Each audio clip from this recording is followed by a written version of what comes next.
The room was humming. It was the sound of old money, of champagne glasses clinking, and of quiet, confident conversations that could move markets. The CEO stood in the middle of it all, a small, fixed smile on her face. She felt like a beautiful bird in a golden cage. The gown she wore was worth more than her first car, a loan from the family that was hosting this grand gala. Their gala for her deal. Or was it their deal, and she was just the main exhibit? It was hard to remember lately, just 6 months ago. She was working in her own bright, chaotic office, surrounded by whiteboards covered in equations and half-eaten boxes of pizza. Her company, built from scratch with her own 2 hands and a brilliant idea, was her life. It was a green tech firm that had finally solved a problem everyone else said was impossible. She was proud of it. She was proud of her team. They were changing the world. Then, the conglomerate came calling. They were a family whose name was written on museums and university buildings. They had been rich for generations, their money coming from steel, oil, and shipping, the old world. Now their empire was rusty, and they needed something new, something shiny, to stay relevant. They needed her. The deal was staggering, $1 billion. A B. It was a number so large it felt like a joke. With that money, her technology could be everywhere. It could help the entire planet. It was, she told herself, the logical next step. The meetings had been strange. They weren't held in modern boardrooms. They were in a dark wood-paneled library at the family's estate, a room that smelled of old books and polish. The matriarch, a woman in her 70s with perfectly styled silver hair and eyes that missed nothing, led the talks. She never raised her voice. She just asked quiet, probing questions. The CEO felt less like a potential partner and more like a horse being inspected before a sale. The real problem, though, was the son. The heir.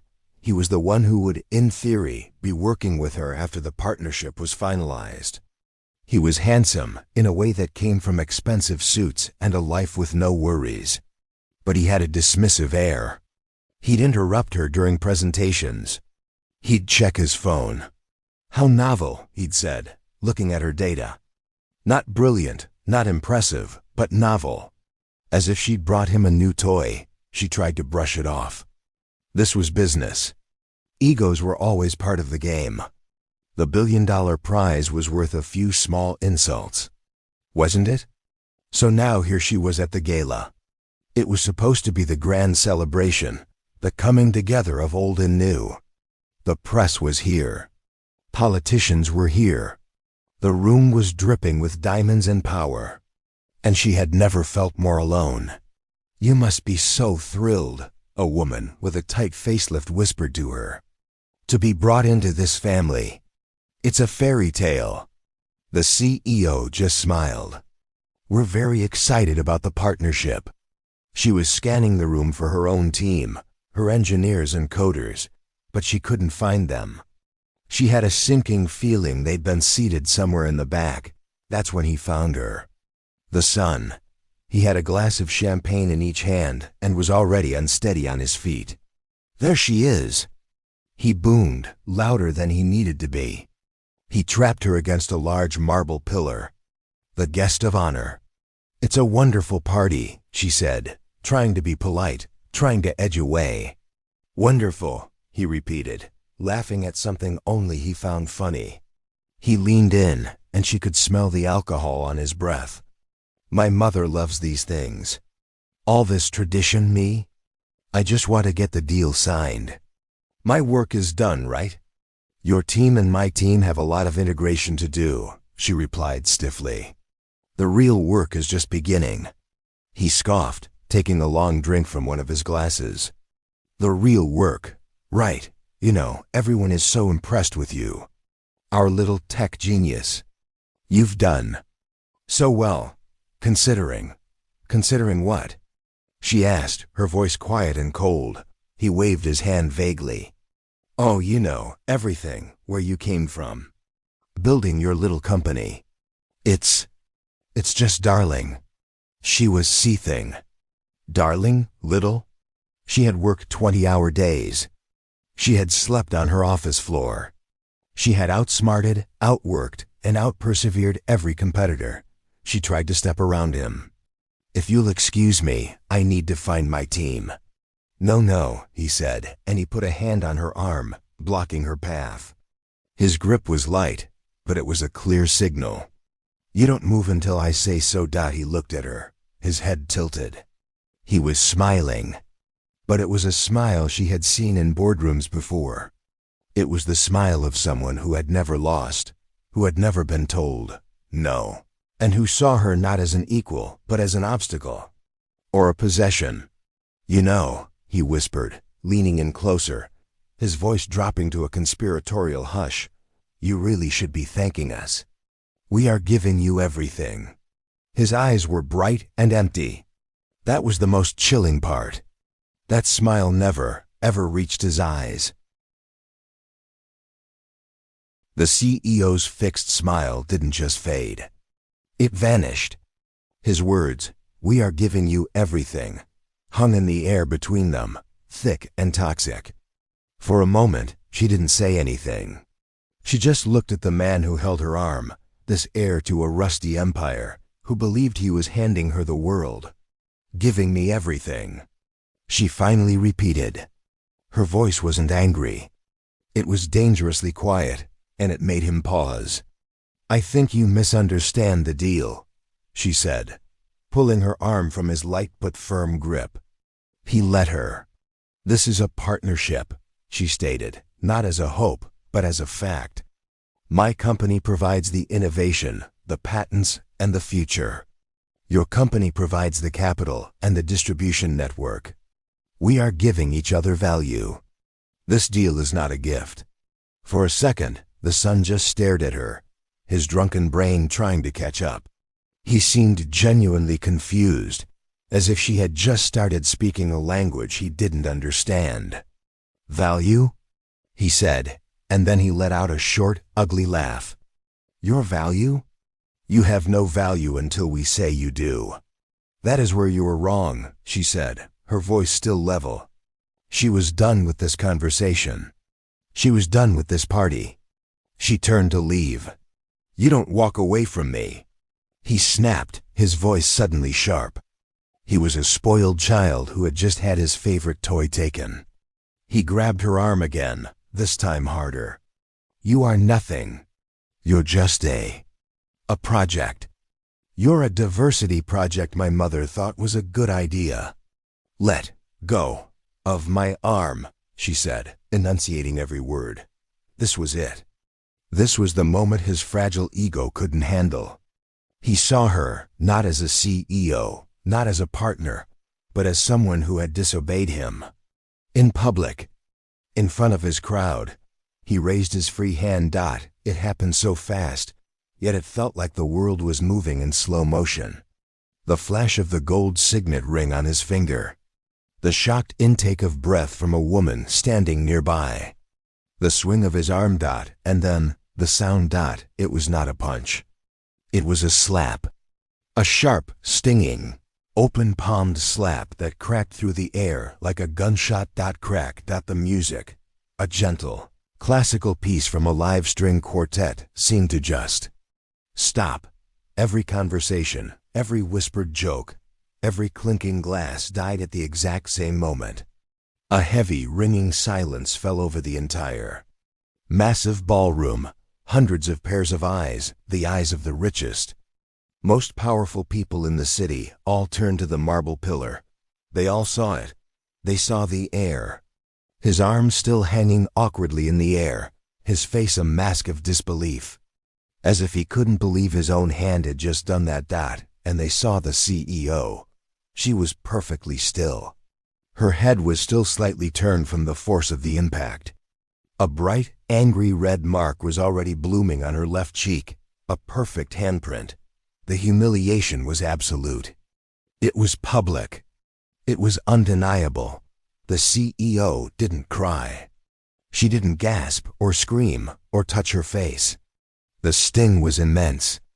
It was a hot, throbbing pain that spread from her cheek up to her ear and down her neck. But beneath the pain, something else was rising. It was clarity. A cold, diamond-hard clarity. In that one horrific, echoing second, the billion-dollar deal disappeared. The global scaling, the years of work, the dream of her technology helping the world, all of it evaporated. It was all a lie. All that was left was the simple, ugly truth, standing right in front of her. These people were not her partners. They were her owners. And they had just shown her exactly what they thought of her. She slowly, deliberately, turned her head back to face him. Her eyes were not filled with tears. They were as cold and sharp as glass. She looked at his stupid, confused, panicked face. Then she lifted her gaze. Across the room, she saw her. The matriarch. The old woman's face was white with a pure, controlled fury.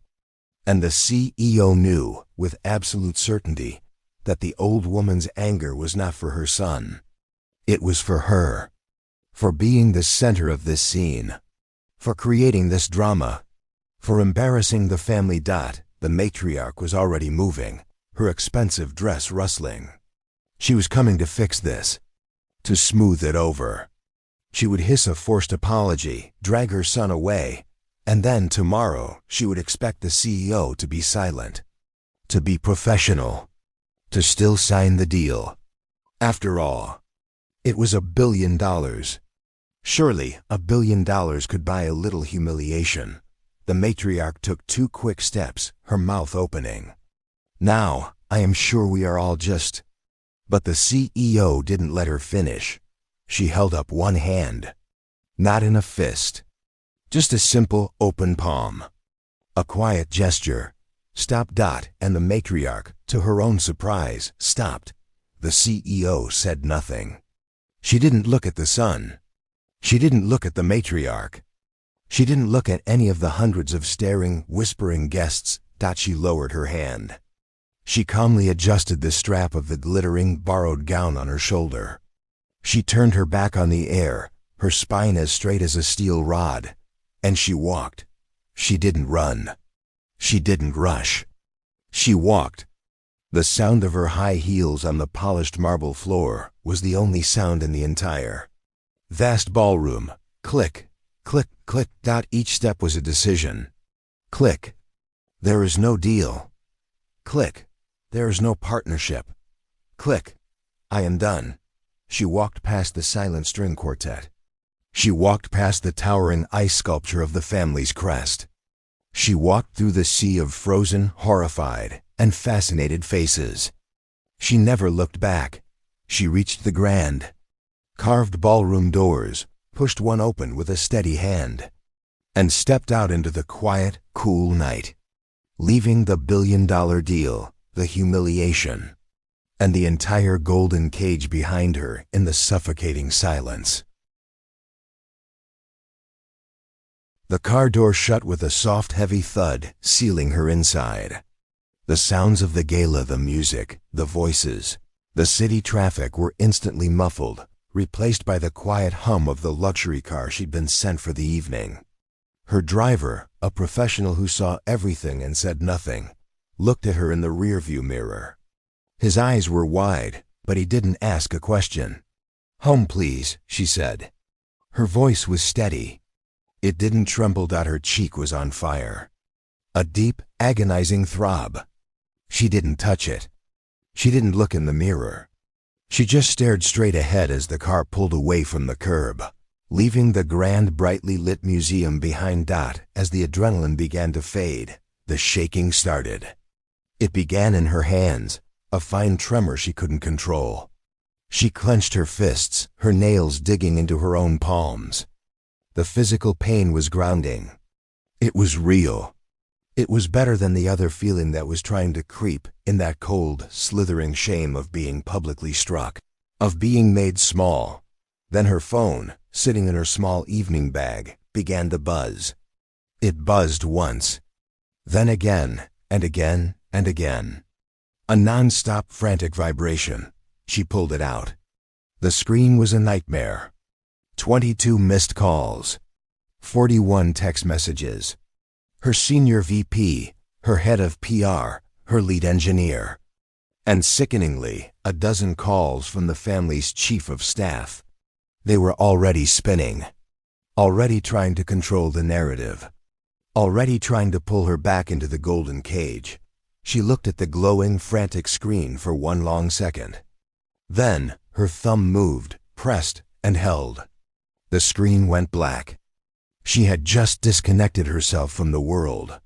She leaned her head back against the cool leather and closed her eyes. The next morning, the business world was in an uproar. Nothing concrete had leaked, not yet. But the whispers were everywhere. Hundreds of the most powerful people in the country had seen something. They'd seen the CEO walk out. They'd seen the family shock. The early morning financial news was vague but ominous. Sources report an unsettling incident at last night's gala. Doubts emerge about the billion-dollar partnership. The family's PR machine, clumsy and panicked, made things worse. They released an official statement at 8 a.m. It read, "We are aware of a minor, private misunderstanding that took place last night. We are resolving it internally. The family and the conglomerate remain fully committed to this exciting partnership." Minor, private, misunderstanding, but the CEO was a ghost. She wasn't at her office. She wasn't at her home. Her own team, loyal to the bone, had been given one simple instruction via a single email at 3 a.m. Say nothing. Post nothing. Confirm nothing. Wait for my lead. Her silence was a vacuum. And the market, like nature, hated a vacuum. By noon, the conglomerate stock had dipped 4%. That minor misunderstanding had just erased $500 million from their market cap. The matriarch was in her dark, wood-paneled library. And she was, for the first time in decades, terrified. Her investors were calling. Her board was calling. She wasn't furious at her son for what he did. She was furious at him for getting caught. And she was furious at the CEO for not being a professional. For being so emotional. "She's not answering," her chief of staff said, his own face pale. "Her office won't take our calls. She's locked us out." "Then we go to her," the matriarch snapped, standing up. "She's trying to renegotiate. That's all this is. She wants more money. Fine, she get more money." She pointed at her son, who was sitting in a corner, pale and hungover. "You, get in the car. You're going to apologize, and you're going to mean it." They showed up at the CEO's headquarters unannounced. The lobby was bright, open, and filled with glass and white steel. It was the complete opposite of their estate. When they announced who they were, the receptionist didn't look flustered. She just smiled politely and said, "One moment." A minute later, the CEO's assistant, not the CEO, came down. "She will see you," the assistant said, her voice cool. "The boardroom is this way." The CEO was already there, at the head of a long white table. She wasn't in a gown. She was in her armor, a simple, perfectly tailored black suit. Her hair was pulled back. She looked like a General Dot, and on her left cheek, invisible to anyone but her. She could still feel the shadow of his hand. "Thank you for coming," the matriarch said, trying to take control, sitting down as if she owned the room. The son sat beside her, looking at his hands. "I didn't invite you," the CEO said. Her voice was flat. The matriarch's smile tightened. "Now, let's not." "I'm here," the son blurted out, clearly rehearsed. He looked up, though not directly at her. "Last night, I was not myself. I had too much to drink. It was a mistake. It was out of line. I apologize. If you were offended." The CEO just stared. The silence in the room was deafening. "If you were offended," the matriarch saw her $1 million bonus slipping away. She jumped in, her voice all business. "This is unpleasant." He's apologized. You made your dramatic point last night. We are all adults. Let's not be emotional. She slid a new leather-bound folder across the table. We understand. You were embarrassed. So we're prepared to add another 100 million to the offer. As a signing bonus. For your ... trouble, we can sign today and put all this drama behind us. The CEO looked at the folder. She didn't open it. She looked at the son's weak averted gaze. Then she looked finally at the old woman. The matriarch. The queen on her throne. She had been silent the whole time. The silence had been her shield. Now it was her weapon. She leaned forward. Get out. The matriarch actually reared back, as if she herself had been slapped. What? What did you just say to me? You heard me, the CEO said. She stood up, placing her hands flat on her own boardroom table. This drama, as you call it, is over. This partnership is over. The deal is dead. Now get out of my building. The matriarch's face, for one brief, satisfying second, was a mask of pure, unfiltered shock. No one had ever spoken to her that way. Not in her entire, long, protected life. The shock quickly curdled into a dark, cold rage. Do you have any idea what you're doing? She hissed, her voice dropping to a venomous whisper. She stood up, but she didn't move toward the door. She moved toward the CEO. You are a little girl. You are making a career-ending, foolish, emotional mistake. I am being perfectly rational, the CEO said, not moving an inch. You are a bad investment. We will crush you, the matriarch said, her voice shaking with fury. We will drag your name through the mud. We will tie your little company in so many lawsuits you won't be able to pay your light bill. You will be nothing. I will personally see to it. The son, finally realizing things were truly broken, just looked pale. He was a passenger in a car he no longer controlled. The CEO looked past the old woman to her assistant, who had been standing silently by the door. Please show them out. If they are not off the premises in 2 minutes, call security. The matriarch looked like she might say more, like she might strike her, too. But then she saw the look in the CEO's eyes. It was not anger. It was not fear. It was ... nothing. She was a line item that had already been deleted from the budget. Defeated, and more furious in defeat than she had ever been in victory. The old woman turned. You will regret this, she spat, and swept out of the room. Her son trailing behind her like a kicked dog. The door closed. The CEO stood in her silent boardroom. And then, for the first time in 24 hours, her legs gave out. She sank into her chair, the adrenaline draining away, leaving her feeling hollow and terrified. What have I just done? Her board meeting was, to put it mildly, chaos. You did what? One of her investors yelled, his face red. You threw away $1 billion? Are you insane? Our stock is going to be wallpaper. They will sue us for breach of contract. Another cried. We are ruined. You've ruined us. All for what? Your pride? The CEO let them yell. She let them pace and panic and throw out every fear they had. She let the storm break over her. When the noise finally died down, she spoke.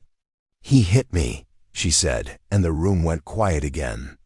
But $1 billion for a slap ... double quotes, one of them started weakly. No, the CEO cut him off, and now her voice was steel. The slap was not the reason. The slap was just the ... The information. It was the truth. It was the final, undeniable proof of everything I had been feeling for months. She stood up and walked to the whiteboard, the place where she was most comfortable. They did not see us as partners. They saw us as an asset to be stripped. They did not respect our technology. They wanted to own it. They did not respect our culture. They planned to erase it. She turned to face them, her eyes scanning each of them. He did that to me, the CEO, in a room full of people, before the deal was even signed. What do you think was going to happen to our team, to our engineers, to the heart of this company, once that ink was dry? What happens when they move to cut redundancies? What happens when they absorb our patents and fire the people who made them? She paused. They saw us as a diversity project. They called my life's work a little company. They believe they are giving us everything. They are vampires. And I refused to invite them into our house. She looked at her oldest investor, the first one who ever believed in her. This was not a partnership. It was an acquisition. It was an execution. I am not trading this company for a cage. The deal was a lie. So the deal is dead. No one spoke. The fear was gone. In its place was a grim, hard resolve. They voted. It was unanimous. The next day, her company released its official statement. It was one sentence. After careful consideration, we have decided to terminate all partnership negotiations with the conglomerate, as their values do not align with our own. The world exploded. The conglomerate's stock didn't just dip. It nosedived, crashing by 20% and wiping out billions in value. The media went insane. The family tried to plant stories about an emotional, unstable CEO, but the narrative was too big. And there had been too many witnesses at the gala. The son was quietly removed from the board to pursue private interests. The matriarch was forced to step down as chairwoman by her own horrified investors. The family's rusty empire was exposed, and it began to crumble. But the CEO's story wasn't over. It was hard. For 6 months, her company struggled. Their own stock took a hit. They were in limbo. The press called her the billion-dollar woman, and not always as a compliment. In the quiet, dark hours of the night, she wondered if she had been a fool, if she had sacrificed her dream and her employees' futures for a single moment of dignity. Then, she got a call.